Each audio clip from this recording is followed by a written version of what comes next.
नमस्कार दोस्तों, एक बार पुनः स्वागत है आपका आपके अपने YouTube चैनल पर। दोस्तों, आज के वीडियो में हम सीखेंगे प्रधानमंत्री फसल बीमा योजना CSC के माध्यम से हम रबी 2023 में गेहूं और चने के लिए जो फसल बीमा हो रहा है वो हम कैसे ऑनलाइन करेंगे, इसमें हमें क्या दस्तावेज लगेंगे, इसकी पॉलिसी क्या रहेगी, इसकी शुल्क क्या रहेगी, संपूर्ण जानकारी हम आपको आगे वीडियो में विस्तारपूर्वक स्टेप बाय स्टेप देंगे। तो दोस्तों, वीडियो शुरू करने से पहले यदि आप हमारे चैनल पर नए तो हमारे चैनल को सब्सक्राइब करें, बेल आइकन को जरूर दबाएं, जिससे हमारे आने वाले वीडियो के नोटिफिकेशन आपको समय समय पर मिलते रहे। चलिए दोस्तों, वीडियो शुरू करते हैं। तो दोस्तों, प्रधानमंत्री फसल बीमा रबी यानी कि गेहूं और चने के जो फसल बीमा के लिए आपको आवेदन फॉर्म फिल करना है, जिसमें कि आपको यदि कोई नुकसान होता है गेहूं या चने में तो उसका जो फसल बीमा आपको प्राप्त हो, उसका पंजीयन करने के लिए दोस्तों हमें फसल बीमा रजिस्ट्रेशन करने के लिए हमें सबसे पहले digitalseva.csc.gov.in यानी कि CSC के ऑफिशियल पोर्टल पर आना है। उसके बाद में हमें सिंपल से लॉगिन वाले ऑप्शन पर क्लिक करना है। जैसे हम लॉगिन वाले ऑप्शन पर क्लिक करेंगे तो यहाँ पर हमें यूज़र आईडी और पासवर्ड पूछा जाएगा। तो जो भी आपका CSC का यूज़र आईडी और पासवर्ड है वो यहाँ पर आपको देना है। उसके बाद में कैप्चा कोड देना है और सिंपल से हमें साइन इन पर क्लिक करना है। जैसे आप अपना CSC का यूज़र आईडी पासवर्ड देकर लॉगिन कर लोगे तो दोस्तों कुछ इस तरीके से आप अपने CSC के ऑफिशियल पोर्टल पर आ जाओगे। उसके बाद में यहाँ पर कुछ निर्देश भी दिए गए, इसको आप पढ़ लें। उसके बाद में यहाँ से इसको क्लोज करना है। उसके बाद में दोस्तों कुछ इस तरीके से आपको जो आपका CSC का पोर्टल है वो कुछ इस तरीके से आपको दिखेगा। तो यहाँ पर दोस्तों हमें फसल बीमा के लिए आवेदन करना है तो सिंपल से सर्च वाला जो ऑप्शन दिख रहा है इस पर हमें क्लिक करना है और यहाँ पर PMF सर्च करना है। तो यहाँ पर जो भी प्रधानमंत्री फसल PMF BY स्टेट अंडर ये जो स्कीम दिख रहा है इस पर आपको सिलेक्ट करना है। जैसे आप ये वाली लिंक पर क्लिक करेंगे तो कुछ इस तरीके से एक नई टैब खुलकर सामने आएगी। उसके बाद में यहाँ पर प्रधानमंत्री फसल बीमा योजना जो CSC का पोर्टल है उस पर आ जाओगे और सिंपल से आपको CSC कनेक्ट का ऑप्शन दिखेगा, इस पर आपको क्लिक करना है। जैसे आप ये वाले ऑप्शन पर क्लिक करोगे तो कुछ इस तरीके से आपको पुनः डैशबोर्ड दिखेगा। यहाँ पर आपको कुछ इस तरीके से डैशबोर्ड दिखेगा। अब हमें आवेदन फॉर्म फिल करना है तो सिंपल से एप्लीकेशन वाले ऑप्शन पर क्लिक करना है।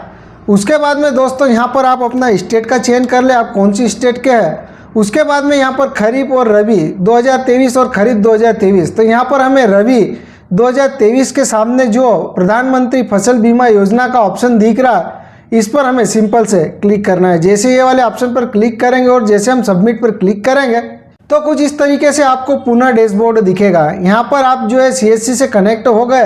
अब जो भी आप आवेदन करोगे, जो इसका पेमेंट भुगतान रहेगा, जो भी इसकी राशि रहेगी बीमे की, वो राशि आप CSC से इसका भुगतान करना रहेगा। उसके बाद में दोस्तों यहाँ पर आपको सिंपल से एप्लीकेशन फॉर्म वाले ऑप्शन पर क्लिक करना है। जैसे आप एप्लीकेशन फॉर्म वाले ऑप्शन पर क्लिक करोगे तो कुछ इस तरीके से प्रधानमंत्री फसल बीमा योजना कुछ इस तरीके से दिखेगा। उसके बाद में यहाँ पर search bank by IFSC code, यदि आपको IFSC कोड से अपनी बैंक सर्च करना है तो यस को सिलेक्ट करें। यहाँ पर आप अपना IFSC कोड दें और यदि आपके पास IFSC कोड नहीं और यहाँ से आपको बैंक सर्च करना है, सबसे पहले तो यहाँ पर स्टेट का चयन करें, जिले का चयन करें, बैंक का नाम, ब्रांच का नाम, ये सारी जानकारी आपको फिल करनी रहेगी। और यदि आप IFSC से सर्च करोगे तो आपकी जो IFSC है वो डालोगे तो यहाँ पर आपकी जो बैंक की डिटेल है वो आ जाएगी। जैसे आप जो भी आपकी IFSC कोड है वो IFSC कोड यहाँ पर आपको देना है और जैसे आप वेरीफाई पर क्लिक करोगे तो यहाँ पर जो आपका बैंक का नाम, स्टेट का नाम, जिले का नाम, ब्रांच का नाम, सारी जानकारी यहाँ खुलकर आ जाएगी। उसके बाद में जो भी हितग्राही है उसका जो बैंक खाता, जो भी कृषक है उसका बैंक खाता नंबर देना है, कन्फर्म बैंक खाता नंबर देना है और उसके बाद में cheque bank detail and continue पर आपको सिंपल से क्लिक करना है। जैसे आप cheque bank detail and continue पर क्लिक करोगे उसके बाद में दोस्तों कुछ इस तरीके से आपको जानकारी पुनः दिखेगी। यदि आपने खरीफ फसल के लिए बीमा कराया था तो आप जैसे बैंक अकाउंट नंबर डालोगे तो यहाँ आपकी जानकारी ऑटोमेटिक फिल होकर आ जाएगी।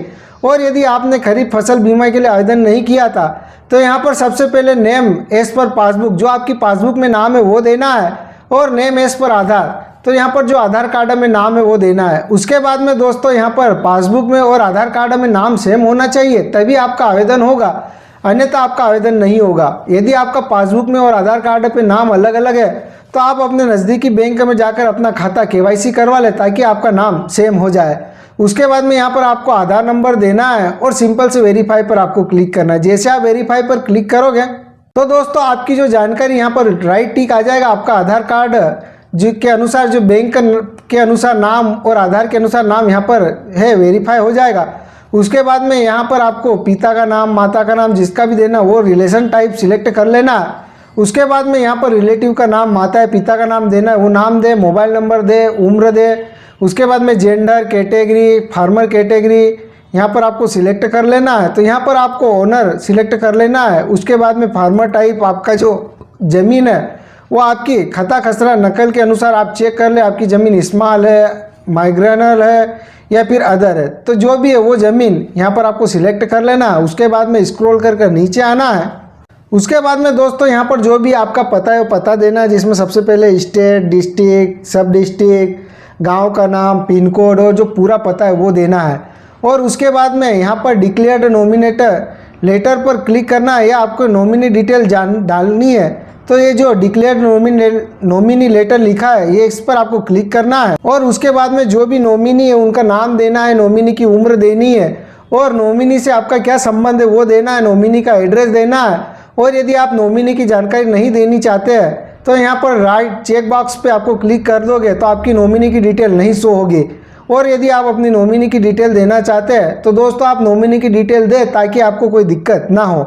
जैसे आप नॉमिनी की डिटेल दोगे उसके बाद में आपको सिंपल से सेव एंड कंटिन्यू पर क्लिक करना है। जैसे आप सेव एंड कंटिन्यू पर क्लिक करोगे उसके बाद में दोस्तों कुछ इस तरीके से आपको पुनः डैशबोर्ड दिखेगा। यहाँ पर हमें क्रॉप डिटेल फिल करनी है। तो सबसे पहले स्टेट ले लेगा। उसके बाद में यहाँ पर आपको जिले का चयन करना है, जिस जिले की ज़मीन है आपकी जिले का चयन कर लेना है, ब्लॉक तहसील का चयन कर लेना है। उसके बाद में जो भी ब्लॉक है उसका चयन कर ले। उसके बाद में जो गांव का नाम है वो गांव का नाम यहाँ पर आप टाइप कर ले। दोस्तों हम ये डेमो जानकारी दिखा रहे इसलिए आप जिस भी गांव के निवासी है वो यहाँ पर यानी कि जिस गांव में आपकी ज़मीन है वो यहाँ पर आपको से फिल करनी है। उसके बाद में फिर से आपको गांव का नाम चयन कर लेना है। उसके बाद में दोस्तों यहाँ पर मिक्स क्रॉपिंग यहाँ पर आपको कुछ नहीं करना है, यहाँ पर आपको क्रॉप फसल की जानकारी देनी है। तो यहाँ पर जो है चने का करना है या गेहूं का करना है तो उसको आपको सिलेक्ट करना है। यदि चने के लिए आपको फसल बीमा करना है तो जो दिख रहा है नाम उन दो में से किसी एक में, और गेहूं का करना है तो फर्स्ट वाले पे और चने का करना है तो सेकंड वाले को। तो जो भी उसको आपको सिलेक्ट कर लेना है। उसके बाद में सोइंग डेट, तो ये आपको जो है अपने सोइंग सर्टिफिकेट के अनुसार आपको ये फिल करना रहेगा, यानी कि आपने फसल कब लगाई थी। तो साथ ही दोस्तों हम ये सोइंग सर्टिफिकेट भी आपको वीडियो के डिस्क्रिप्शन में दे देंगे ताकि आप वो सर्टिफिकेट डाउनलोड कर ले और उसके अनुसार आपको जानकारी फिल करनी है। तो आपने फसल कब लगाई थी वो उसकी जानकारी यहाँ पर आपको देनी है, जो भी तारीख को। उसके बाद में ओनरशिप ओनर रहेगा। उसके बाद में यहाँ पर खसरा नंबर देना है। फिर उसके बाद में आपको खसरा नंबर, प्लाट नंबर फिर से देना है और सिंपल से वेरीफाई पर आपको क्लिक करना है। जैसे आप वेरीफाई पर क्लिक करोगे तो दोस्तों जैसे आप खसरा नंबर दोगे और जैसे वेरीफाई पर क्लिक करोगे तो आपके खसरे में जितने भी नाम हैं यानी कि आपकी पावती में जितने भी नाम हैं सदस्यों के वो सारे नाम यहाँ पर आपको शो हो जाएंगे। उसके बाद में जिस भी फार्मर का आप कर रहे हो फार्मर का नाम सिलेक्ट करना है और सिंपल से आपको सबमिट पर क्लिक करना है। जैसे आप सबमिट पर क्लिक करोगे तो दोस्तों कुछ इस तरीके से आपको जो है अपनी जानकारी यहाँ पर सेव हो जाएगी। यहाँ पर खसरा नंबर देकर जैसे वेरीफाई करोगे तो यहाँ पर इंश्योरेंड एरिया भी ऑटोमेटिक ले लेगा, कितने हेक्टेयर की आपकी ज़मीन का इंश्योरेंस होगा, सम इंश्योरेंस कितने का बीमा होगा, उसकी प्रीमियम रेट यहाँ पर दिखेगी, फार्मर शेयर दिखेगा और टोटल प्रीमियम यहाँ पर आपको कुछ इस तरीके से दिखेगी। उसके बाद में ऐड क्रॉप और समरी नंबर फॉर इंश्योरेंस पर आपको सिंपल से क्लिक करना है। जैसे इस पर आप क्लिक करोगे तो दोस्तों जो भी आपने इंश्योरेंस की जानकारी डाली थी वो यहाँ पर ऐड हो जाएगी। उसके बाद में आपकी जो भी किसान की बैंक पासबुक है वो बैंक पासबुक यहाँ पर स्कैन कर आपको अपलोड करना है। उसके बाद में लैंड रिकॉर्ड जो भी है वो स्कैन कर अपलोड करना है, यानी कि खाता खसरा नकल या पावती जो भी है वो स्कैन कर अपलोड करना है। उसके बाद में सोइंग सर्टिफिकेट जो हम आपको आगे देंगे वो सोइंग सर्टिफिकेट भी स्कैन कर अपलोड करना है। उसके बाद में टेनेंट सर्टिफिकेट यदि है तो दे, अन्यथा इसको छोड़ दे। उसके बाद में आपको सिंपल से प्रीव्यू पर क्लिक करना है। जैसे आप प्रीव्यू पर क्लिक करोगे तो दोस्तों आपने जो भी दस्तावेज लगा अटैच किए है और जो जानकारी फिल की है वो आपका रिव्यू पेज आपको दिखेगा। सुरक्षा के लिए हमने सारी जानकारी हाइड कर दी है, इसलिए आपको जो भी रिव्यू पेज दिखे वो यहाँ पर आपको शो होगा। वो रिव्यू पेज आप अच्छे से मिलान कर ले, अच्छे से चेक कर ले। जानकारी अच्छे से मिलान करने के बाद में आपको सिंपल से सबमिट पर क्लिक करना है। जैसे आप सबमिट पर क्लिक करोगे तो दोस्तों यहाँ पर आपको कुछ इस तरीके इंश्योरेंस एरिया दिखेगा। यहाँ पर आपको policy ID, account number, farmer share, total area और ब्रांच नेम दिखेगा। उसके बाद में दोस्तों यहाँ पर आपको सिंपल से मेक पेमेंट पर क्लिक करना है। जैसे आप मेक पेमेंट पर क्लिक करोगे उसके बाद में दोस्तों आपका जो भी CSC का पासवर्ड है वो पूछा जाएगा। CSC का पासवर्ड आपको देना है। CSC का पासवर्ड देने के बाद में आपका ट्रांजैक्शन पासवर्ड बोला जाएगा, जो कि CSC का जो भी ट्रांजैक्शन पासवर्ड है वो देना है। ट्रांजैक्शन पासवर्ड देने के बाद में इसका पेमेंट भुगतान कर ले। पेमेंट भुगतान करने के बाद में दोस्तों आपको एक पॉलिसी प्राप्त होगी। वो पॉलिसी आप प्रिंट कर ले, और यदि आपकी पॉलिसी आपने पेमेंट कर दिया और पॉलिसी आपको नहीं मिल रही है तो उस स्थिति में दोस्तों आपको कुछ नहीं करना है। अपना जो भी एप्लीकेशन है उस एप्लीकेशन में जैसे आप होम पर आओगे और यहाँ पर जैसे आप रवि वाले ऑप्शन को पुनः सिलेक्ट करोगे, उसके बाद में ओके पर क्लिक करोगे और एप्लीकेशन वाले ऑप्शन पर क्लिक करोगे तो यहाँ पर पेड एप्लीकेशन वाला ऑप्शन दिखेगा। इस पर आपको क्लिक करना है। जैसे इस पर आप क्लिक करोगे तो यहाँ से आप अपनी पॉलिसी भी पुनः डाउनलोड कर सकते हैं। लेकिन यदि आपने पेमेंट कर दिया और आपकी पॉलिसी आपको तत्काल प्राप्त हो गई तो आप तत्काल उसकी प्रिंट निकाल लें, और प्रिंट निकालने के बाद में संबंधित किसान को ये जो पॉलिसी वो आपको देनी रहेगी। तो दोस्तों इस तरीके से प्रधानमंत्री फसल बीमा जो आपको रबी 2023 के लिए आवेदन करना है, गेहूं और चने के लिए यदि फसल बीमा के लिए आवेदन करना है तो वो आप CSC के माध्यम से इस तरीके से कर सकते हैं। और आवेदन करने के बाद में जो भी पॉलिसी जो आपकी पॉलिसी रहेगी वो आपको प्रिंट करके अपने पास सुरक्षित रख लेनी है। तो दोस्तों हमारा वीडियो आपको कैसा लगा हमें कमेंट्स करके जरूर बताना। हम किसी भी प्रकार की दिक्कत हो तो हमें कमेंट्स करना, हम आपकी सहायता करने की पूरी कोशिश करेंगे। और यदि आप हमारे चैनल पर नए तो हमारे चैनल को अधिक से अधिक सब्सक्राइब करना, शेयर करना, लाइक करना और हमें सपोर्ट करना।